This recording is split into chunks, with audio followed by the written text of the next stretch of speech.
This is episode number 34 of The Inspiring Talk with Sarvesh Sashi. Welcome guys to The Inspiring Talk.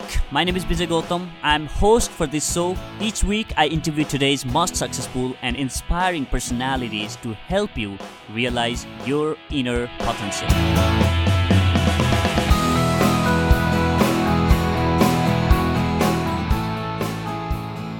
Hello guys, welcome to another amazing conversation on the Inspiring Talk podcast. I'm super pumped for my guest, Sarvesh Sashi.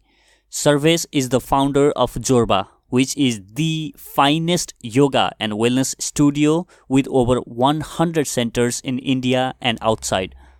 Sarvesh is branded as India's youngest CEO in the yoga and wellness sector by Bloomberg. He denied to take over millions of dollars business of his dad and went on to become modern yogi and start his own business on his newly found passion in yoga. At the age of 17, he started his company Zorba with 5 lakhs that he borrowed from his uncle, and that company today is valued at over 100 crores. He is also a TEDx Speaker, Inc. Fellow, and has been featured in many national media for his innovation in presenting yoga to new generation in the way they love it, such as basketball yoga, waterboard yoga, brick yoga, aerial yoga, and so on. His story is worth listening to as he shares about finding his passion and becoming yogi, building company of his own, getting his hands dirty to keep the business going, and much more. Guys, make sure that you share this episode with your friends by visiting theinspiringtalk.com/3434. That is theinspiringtalk.com/3434. Now, before I introduce you to Sarvesh, I would like to give a shout out to my friends at the Musafir Stories India Travel Podcast. Saif and Faiza host a bi-weekly travel podcast where they talk to fellow travelers and discuss destination, itineraries, people, food, culture, and all things travel. You can listen to them by subscribing on Apple Podcasts, Savan, or any other podcast app. Guys, if this is your first time listening to this show, make sure that you subscribe to the Inspiring Talk podcast on your podcast app so that you won't miss upcoming great interviews with successful and inspiring personalities every week. Now, without further ado, let me welcome the one and only Sarvesh Sashi.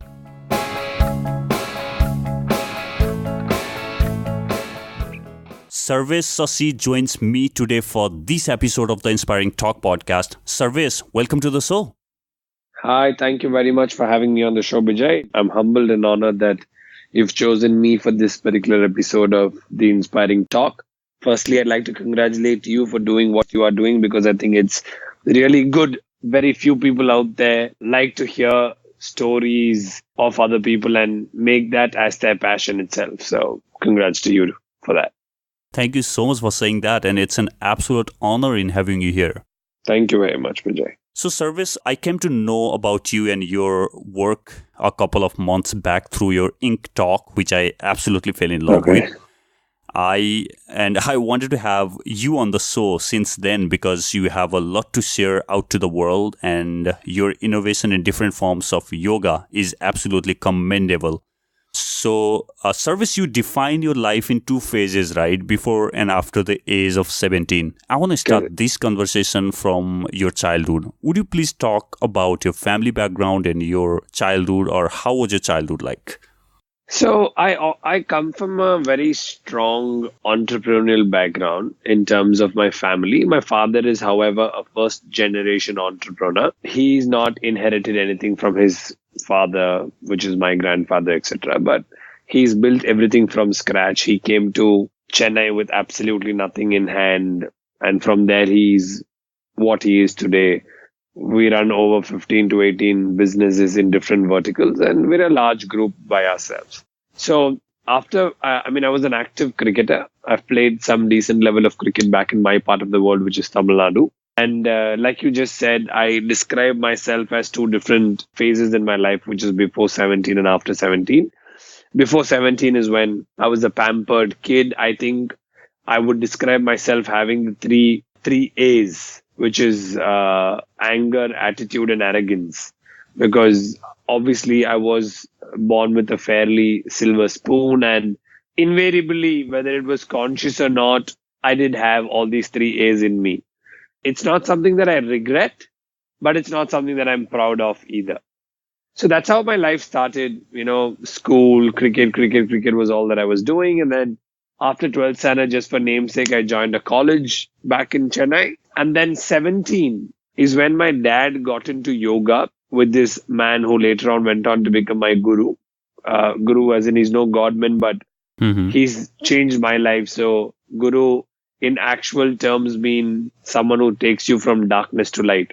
So he's somebody who's taken me from darkness to light. So I name him I call him Guruji. So 17, when you see somebody with long hair, long beard, orange clothes, you think that person is going to tell, hey, listen, I'll bless you, my child. I'll make a halo show around your head and all of that.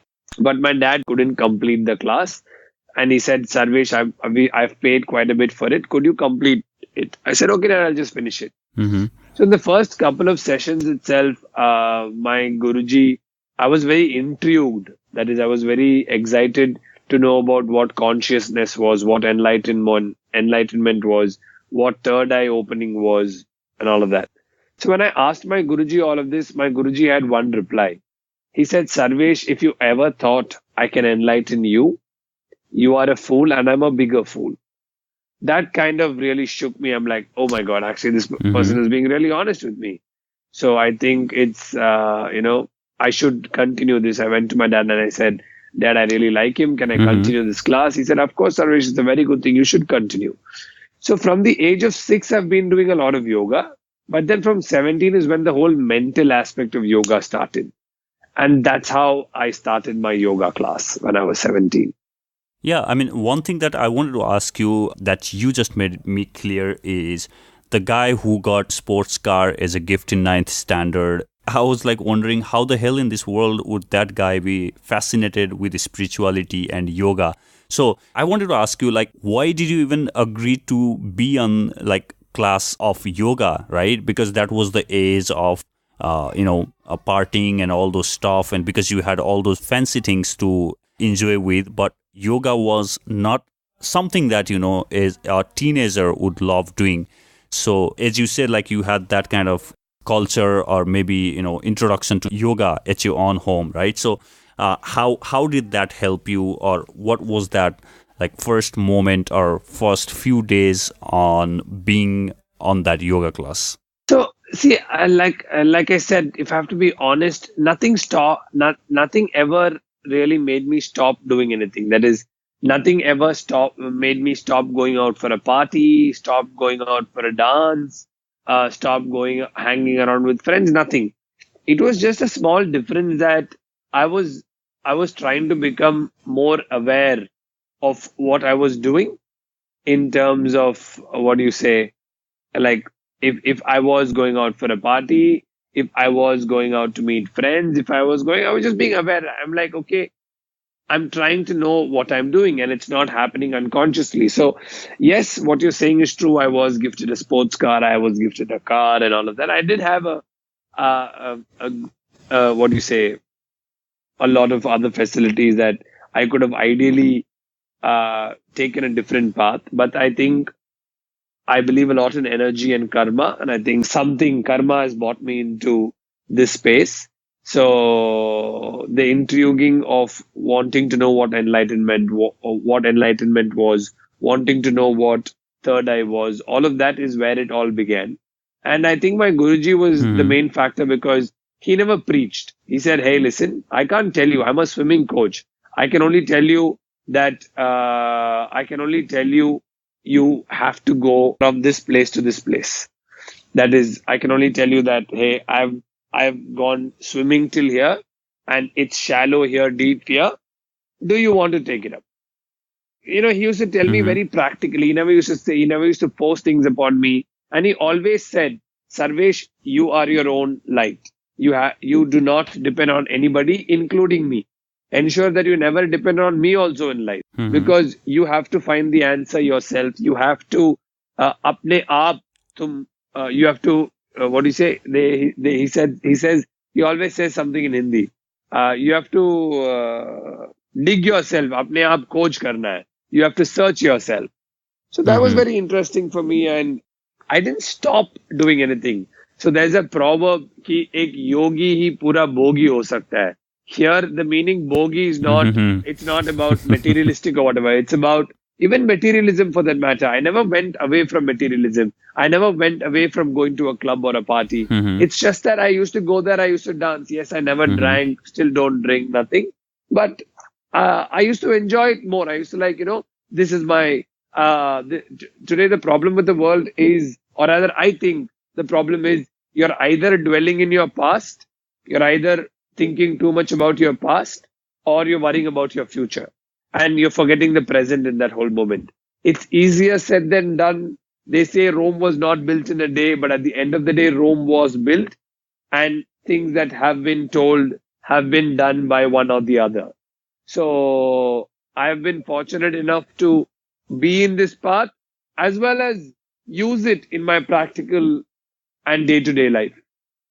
So when you were taking this class, yoga class, and as you already said that you didn't stop even after taking this class. So how long was that yoga class that you have taken, and what happened after that, and what kind of path or kind of assignments or tasks that your Guruji has assigned to you?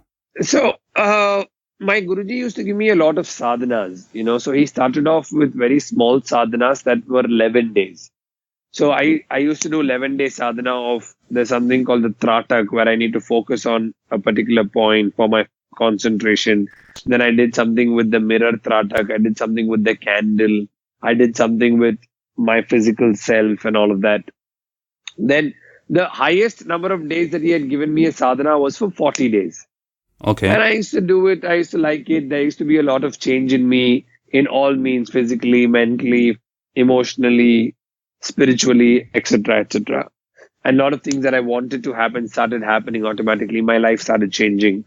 And then one fine day he said, Sarvesh, I'm going to give you 5 precepts. Do you dare to do it? So I said, of course, yes, Guruji, why not? He said, but tumko karna hai. I said, 100% I'll do it. So he said, okay, 5 precepts goes like this. The first one is no intoxication. That is no alcohol, no smoking, nothing, no non-veg, and no other form of intoxication. In all means, it was obviously alcohol, smoking, drugs, etc., etc., and no non-veg also. So I said, great, okay, done. Second thing was no lying. I can't even white lie. So if I'm late because I overslept, I have to tell you I'm late because I overslept. Then third one was non-violence. Non-violence in all means. That is, I can't even kill a mosquito. So I don't even remember the last time I killed a mosquito. So fourth one was no mental and physical stealing. That is, physical stealing is obviously physically you're stealing. Mental stealing is more on the lines of jealousy. Oh, Vijay has this, I want this. वो भी नहीं सोचना है. Okay. Fifth one was celibacy. Then I'm sure you know what celibacy means. So fifth one was celibacy. So I was like, oh, okay, Guruji, 40 दिन के लिए ना कर लेंगे. He said, nahi, Sarvesh, 7 years. Okay. I said, 7 years? Are you serious, Guruji? He's like, yeah, 7 years. You just said you can do it. So in that 5 things, I hadn't done anything of that 5 except for non-veg, and I used to white lie. I never lied a lot because my dad always made it a point that I never lied, and if I lied even smallest, I used to get beaten up literally with the belt and stuff. So, those 2, I said, okay, I stopped. So I said, Guruji, not from tonight. I'm going to do it from tomorrow. I went that night, hogged all the chicken in the world possible. From then onwards, I started the sadhana. And as I speak to you, I'm still continuing the same. That's awesome. So how would you remain on track when thoughts of like going back to your lifestyle started coming to your mind? Or are there any instances that you can recall? Yeah, I have gone off track. I do. I must agree that I have gone off track because my Guruji went off for his sadhana for 2 years. So there was nobody really to, guide me, talk to me on a regular basis because otherwise I used to see him at least 4 times a week. Okay. So I did go off track, but then I was fortunate enough he came back, and then I did a lot more difficult things than that I was doing earlier, and that kind of brought me back. Now I think I am in a good phase. 19 years when I was 19, I went for my Vipassana. I think I was the youngest person in that Vipassana at that particular point. I'm sure there are younger people who've gone for Vipassana, but that particular session of that 10 days, I was the youngest person. I think Vipassana has been a great experience as well. Vipassana is, you need to be maunbrat for 10 days. It's a brilliant form of meditation. And the best part was I did the same 10 days of maunbrat in Vipassana from home. And I did it for 40 days. And believe me, that was the best 40 days of my life and probably the most difficult as well. Because it's easy to be maunbrat when nobody's talking in Vipassana.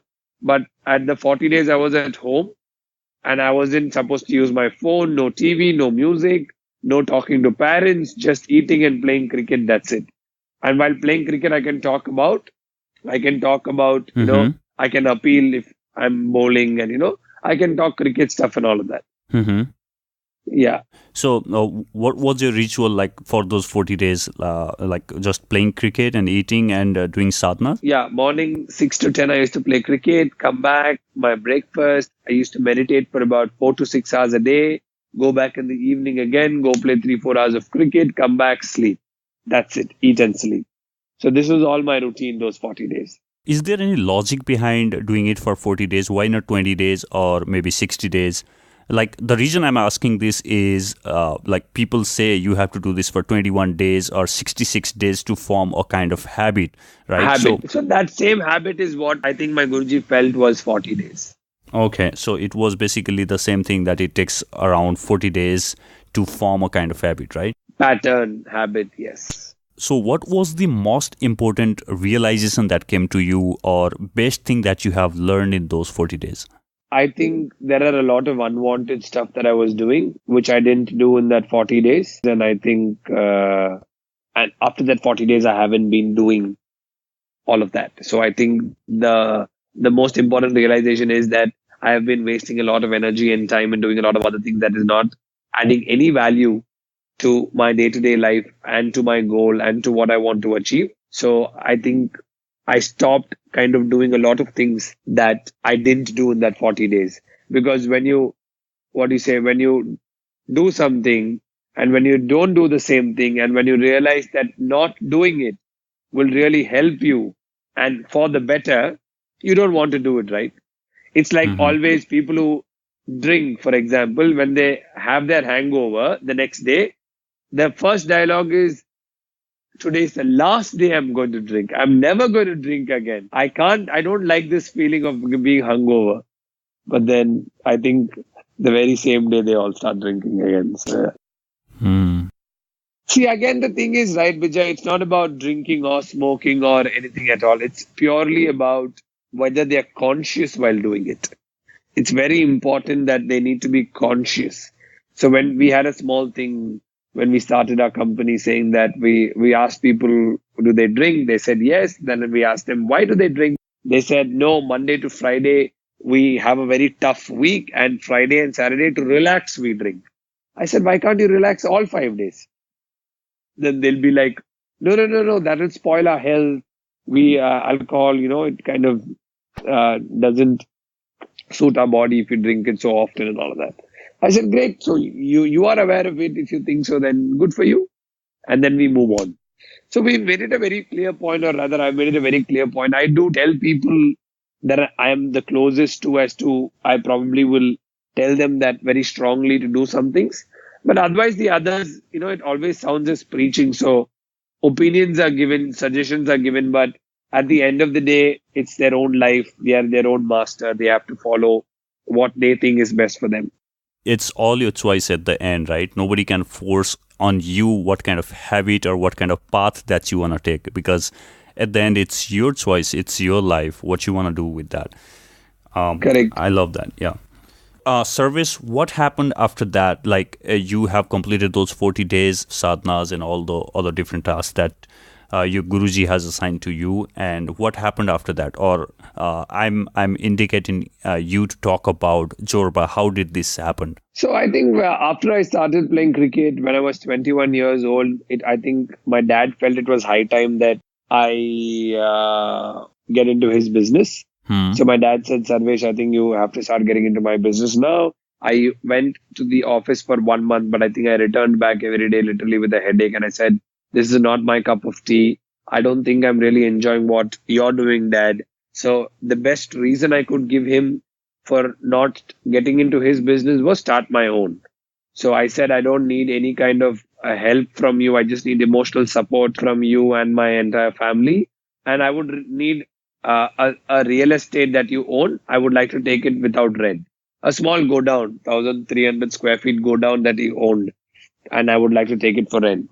So then 2013, December 1st, before that, I took an unsecured loan from my uncle. I took an unsecured loan from my uncle and I started this company because Guruji also, one day I was swimming. Guruji said, come home. And I went home and he said, Sarvesh, humko ye karna hai. We should do this. I said, Guruji, for doing all of this, we need a base. I think the best base is to start a yoga studio. And then he's like, what name should we give it? And we were like, Guruji, we are a happy place. We want happiness to be the most important things in people's lives. So what does happy, how can we make yoga studio's name happy? So we're like, Sarvesh, you know what? Zorba means a person who lives life fully each day. I said, brilliant, Guruji, then that's the name of our company. So that's how it started. So December 1st, 2013, there has been a lot of struggles in terms of making the place, doing it up. We wanted the best people to do it. So we had somebody called Padma Shri Tota Tarani who did up the space. He was very important and played a crucial role in making the place happen. My very close friend's mother came, called Radhika Sharat Kumar. She was a very famous actress. She was kind enough to come and open the place for me. So it was a really big affair back then. 2013, December 1st, we opened our first. 2014, July 10th, we opened our second. June 21st, 2015, we opened our third. And then one fine day, my dad was reading Economic Times on the paper and said, Sarvesh, I see Flipkart's valuation is 6,000 crores. Why can't your name come on the Economic Times like this with a valuation? So that got me really irked. I'm like, hello, of course, there is no such thing in this world that a human can't do. So I went out I was like, I'm also wanting to evaluate my company now. I went out to people asking people to evaluate my company. But then I think a lot of people who I went to were charging me more than what it would cost for me to set up my own nano studio. So I said, I don't know what to do. I don't have that much money to give out there. And then one day I was in a place called Donut House in Chennai. And I was having donut and I knew the owner of the shop. He had some 6 outlets. So I was like, hey, listen, why have you not gone for a funding? And then the other guy was like, no, we did ask for a funding, but then the fund rejected us. I said, why did they reject you? He said, no, we asked for less funds. I said, what? A company rejects you because you asked for less funds? He was like, yeah, Sarvesh, there are fund managements that focus only on these kind of ticket size funds. So they don't give you less than that. So I said, who evaluated your company? And then he introduced me to a guy called Vignesh from a company called Dandekar Capital. And Vignesh Anna, I call him Vignesh Anna. So he came over to my office. We spoke. We immediately hit it off. We became, we had this synergy between us. In 2 days, he took me to Talwakar's. He introduced me to them in terms of on phone. He introduced Zorba to them basically. And then he called me the very next day and told me that, Sarvesh, I think Talwakars are very interested in this whole thing. They're going to be coming next week to come and see you. So I said, great, I'm happy to see them. And then Mr. Harsha Bhatkal of Talwakars came to Chennai.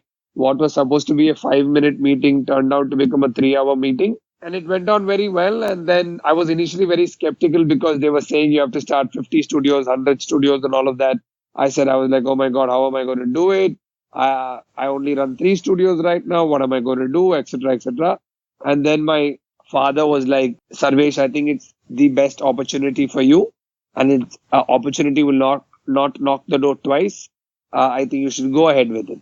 I said, okay. And I went to Vigneshana and told him that I'm interested in this. And the very same year, 2015, in December, they kind of confirmed the deal. 2016, January 14th, we signed the agreement. Jan 15th or Jan 16th, my name came in the same Economic Times in that paper. I took that paper and told my dad, Dad, here you go. I think my name has come. Wow. If not for the Flipkart valuation, but yes, my name has come in the paper for evaluation. So yeah. Yeah, Service, as you are sharing this story, it all sounds very, very simple and it sounds very easy, right? But I'm pretty sure it was not that easy, right? What I'm trying to refer is the worst moment of a business, having negative bank balance, getting only 2 registration in 2 months, and things were not turning up as you planned, right? So what was it that kept you going? I think what happened was the 21-year-old in me kind of hit it. I became egoistic because in 4 months, we kind of broke even. And I said, oh, that's damn good. And I left to Udaipur. So in Udaipur, there's the Prince of Udaipur called Laksharat Singh Mewar. So I think Mr. Laksharat Singh Mewar has really groomed me as a person, and he's played a very important part in my life for me being the person who I am. And I had a small tiff with my dad when I was in Udaipur. He asked me to come back. I said, I'm not going to come back ever. And then he's like, who's going to be taking care of Zorba? I said, Zorba will run on its own and all of that stuff. That's when me not coming to Chennai in that 2 months, we had like 2 registrations, and Zorba hit a very bad snag where we hit a minus balance. We hit a negative balance. I really didn't have, if that month we hadn't done sales, I wouldn't have had money to pay any salaries at all. So I remember March 3rd, I could pay February salaries, but then March, literally in between, we had no money at all. So I came back from, not March, sorry, July. I came back from Udaipur.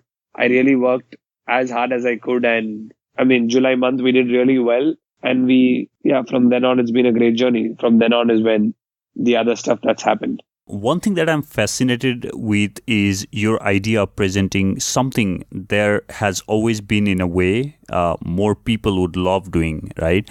And I think that's when things started picking up for Zorba. Would you like to add something on that? Like, yoga has always been there, right? But you have only packaged it in a way that more people would love that by giving a different label to the yoga that you were offering. Yeah, I think the most important thing, Vijay, was I started yoga when I was 17. So I wanted to spread this message to the youngsters. So in India, there are more than 500 million people under the age group of 30. So my target audience were these people. So if I told a 10-year-old girl or a guy to come and do Hatha yoga, they might not come. So we started 25 different forms of yoga. And these 25 different forms of yoga was started basically to address every age group. So our youngest member is a 2-year-old. Our oldest member is a 92-year-old. So that's the kind of age difference we have. And all of this is because of the 25 forms of yoga. So a lot of people have been against us, saying, look, he's commercializing yoga, he's doing that. But I don't think there is a problem at all in that. I mean, people have opinions irrespective of what happens. But life needs to go on. And I think people are really happy coming to our classes. We don't say we are the best studio, we're the best and all of that. I think we're just different, and we are happy with what we're doing, and we are continuously learning with what we're doing, and looking forward to learn more as time goes. But these 25 forms of yoga have really helped in different kinds of age group people coming. True, it's pretty interesting to see you doing boat yoga on water, on a paddleboard yoga. Paddle boat, and basketball yoga, brick yoga, and all those different kind of names that you have given to it. It's quite interesting for like people to, rather than saying like the traditional name that Correct. was always there. So that's but we don't lose the essence of yoga. Every yoga class, all the 25 forms of yoga class end with pranayama, end with meditation, start with chantings. The whole sequence is there. We do vinyasa, we do ashtanga, we do power, we do hot yoga, we do hatha yoga, we do shivananda, we do a lot of forms of yoga, other forms of yoga as well. Mm-hmm. But then just to make the whole thing interesting. So we have made it modern without losing the conservative approach to it. So we've made it cool. We've made it exciting for people to like and do it. So yeah. What is your suggestion to someone who is looking forward to follow their passion but are afraid or don't have resources or just making excuses? I don't think if they have reasons and excuses, their passion is not 100%. I'm sorry if I'm being rude, but then if your passion is 100%, you'll only find reasons and resources to make it happen than for it not to happen. I think my biggest advice is believe in yourself, believe in yourself, believe in yourself. I mean, you've got enough and more stories out there. I think my story will not probably even be, it's a drop of an ocean, but then you have really larger drops, right? From your Bill Gates to your KFCs to your, Asim Premjis to anybody, because the larger stories the world knows are right out there. And I think even all of them, they never had any background. They never had any resources. And people say, oh, there can only be one Ambani out of 100. I'm trying to say, hey, listen, try being that one person, man. Come on. You have to be that one person. You need to get out there, work. Don't think life's easy. It is very hard. It is very harsh. But life goes on. Life happens. Like you said, life happens. Yeah, amazing. So, Sarvesh, now it's time for the enlightening round. But before we move to enlightening round, I would like to ask you this last question. So, if you have to give advice to 17 years old Sarvesh, so what would you say if you could advise that young guy? I would say instead of advice, what I would probably say is love what you're doing, enjoy what you're doing. And yes, I think yoga has been a great factor for me for my growth, the reason why I am what I am today. For me, it is yoga. For another person, it can be music. But then give your 100% because water doesn't boil even at 99.9. So whatever you're doing, believe in it. And make sure that it's your passion that you're doing and don't do it because of environmental force. A lot of people say, we are bound to do it, we are forced to do it, our family asks us to do it, etc., etc. But I'm like, hey, listen, even my dad asked me to get into his business, but I think I had other choices to do as well. And I was bold enough to make it. A lot of people say he came from a wealthy background, he did that, he did this, but a lot of people come from wealthy backgrounds. I mean, I saw a photo yesterday, some girl or some guy in Punjab who's from a very, very rich family became a gangster. There are other stories too. So it's not about where you come from. It's completely about who you are and what you want to achieve, what you want to do, what is your passion, what makes you happy. So everybody out there must be happy. And I think happiness comes beyond anything. So, Sarvesh, now it's time for the enlightening round. So, are you excited about the enlightening round? Absolutely. I mean, I love the word enlightenment. So, I am excited about the round too. Sarvesh, what inspires you to do everything that you do? Seeing other people happy.